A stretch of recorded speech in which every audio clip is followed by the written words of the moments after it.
Well, I'm the amateur logician, and in this video we're going to be looking into logic circuits, aka digital circuits. It's an interesting application of propositional logic to engineering problems. And if you're in a discrete math course, you'll probably study some logic circuits, and you'll definitely study this subject if you become an electrical engineer, and soon enough you will know far more than I do on this subject. But in any case, the mathematician Clyde Shannon was the first to apply propositional logic to switching networks. We can think about an electric current. Let's just say we have a simple wire. It has a terminal. An electric current is being applied to it. The electric current flows through that wire, and then, so to speak, it hits the switch P, and then perhaps it goes on its way to this exit terminal. Nevertheless, that switch can either be open or it can be closed. On the one hand, if that switch is open, then that current will definitely not make it over to that exit terminal because, so to speak, one wire in a way is not being connected to another wire.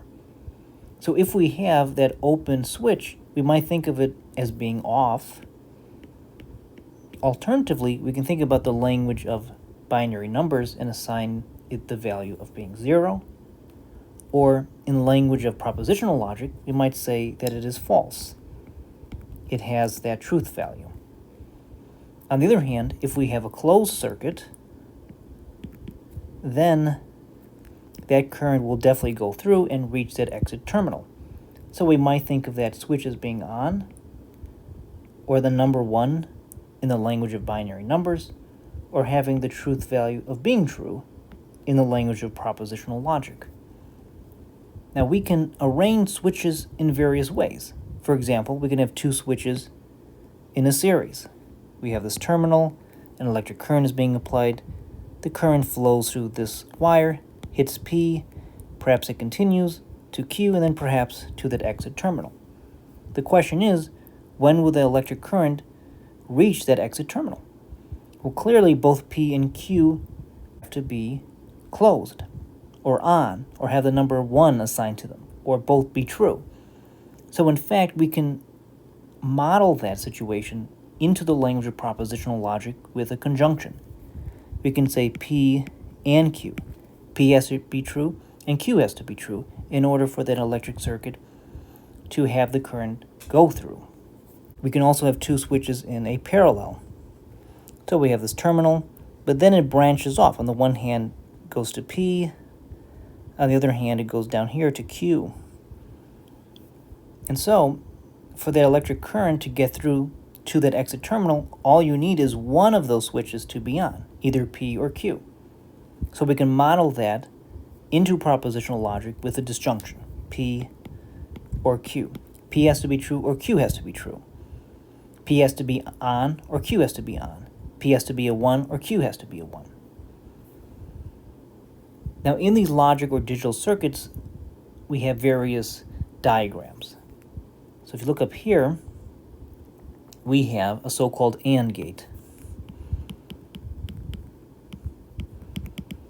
So A and B go through an AND gate, and then you get the output A and B. Next, we have an OR gate. So A and B enter into an OR gate, and then you get the disjunction A or B. And then finally, we have an inverter. A enters into that inverter, and then you get the output of not A. Now you can combine AND gates, OR gates, and inverters in various ways to form complex logic or digital circuits, and we're going to do that. So our first example is something you will find in your average discrete math textbook. Find the output of combinatorial circuit. So here we have a circuit, we have P, we have Q, we have R. And over here we have our output. We want to find out that output. We're thinking in the language of propositional logic. So P gets this electric current, but then it hits this inverter. And it continues on its way to this AND gate.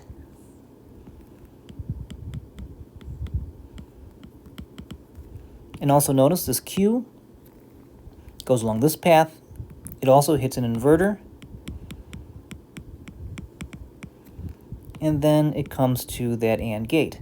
So right now we can say that we have P, but it's being negated, so not P, because of that inverter. We have a Q, but that's being negated with that inverter. And then the not P and not Q are combined together through that AND gate. So we have the conjunction, not P and not Q. Then notice the R going along this path, and it hits or goes through, so to speak, this OR gate.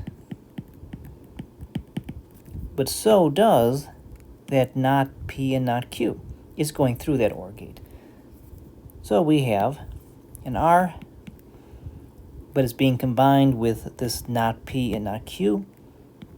So we get that disjunction. Parentheses, not P and not Q, close parentheses, or R. And then we're going through an inverter. So we have to take what we have, we'll put brackets around that, and just negate it. So now we have not, bracket, parentheses, not P and not Q, close parentheses, or R, close brackets. So that is a good way to model that given circuit. So let's look at example 2 now, which is another common problem you'll find in a lot of discrete math textbooks. Construct a combinatorial circuit that produces the output not both P and not Q, or P and either Q or R from the input bits P, Q, and R. All right. So I think a good idea is just to write out P, Q, and R. So we can first notice that we have this P and not Q. So they're going together through an AND gate, but first notice that Q is being negated, so it's going through an inverter. So let's work with Q first. So we have our inverter. So we get that not Q. We want to combine that with an AND gate. So then we get P and not Q. But we want an inverter because we want to negate that. So we'll negate that with their inverter. Not bad. So next, let's see, we have this Q or R. So we want an OR gate. So let's just work on that. And I'm sorry if I don't draw these so wonderfully, but hopefully it's not too bad. So now we have that Q or R, but that's being formed into a conjunction with P, so we have an AND gate. Now I could make another branch, but if I do that, you're going to have lines crossing over lines, and that's just going to look confusing and messy. So instead, what I'm going to do is just write another P down here so that we can combine these together.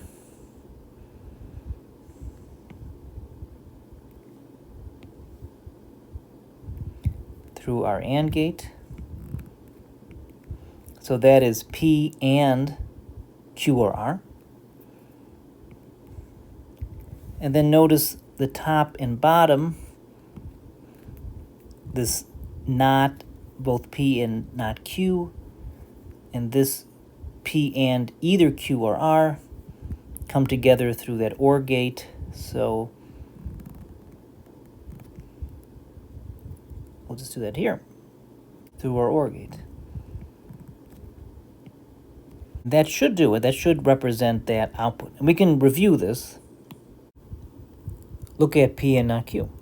Now look at the path of P. So P goes through this AND gate, and Q goes through an inverter to get not Q, and then it goes through the AND gate. So we get P and not Q, and that P and not Q goes through an inverter because we're going to deny that. Next, look at Q or R. Notice the path of Q to that OR gate. Look at R to that OR gate, so we get Q or R. Now notice that's with a conjunction with P. So we have the path of P through an AND gate. We have the path of Q or R through the AND gate. That's good to go. Notice the top, so to speak, the bottom, so to speak. They go through an OR gate to get that disjunction. So we get that disjunction not parentheses P and not Q, close parentheses, or parentheses P and parentheses Q or R, close parentheses, close parentheses. So this is a introduction to logic circuits, and it's pretty interesting because it shows a powerful application of propositional logic to engineering, to digital gates. In any case, I hope this introductory video has been helpful and useful to you. Thank you so much for watching this video. I really appreciate it, and goodbye for now. Thank you.